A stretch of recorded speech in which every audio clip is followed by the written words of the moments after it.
Štěňátka dostali nový tunel. Musíte dovnitř, ne ven. Dovnitř musíte, to je Agenty tunel. Tady už to někdo pochopil.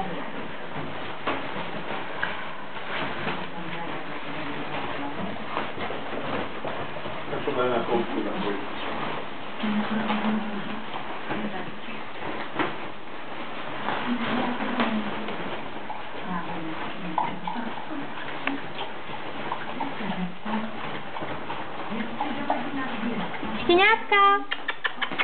Štěňátka! Pojďte! Honem, jdeme! Ano! Pojďte do obejváčku! Ano, to je dobře! Honem!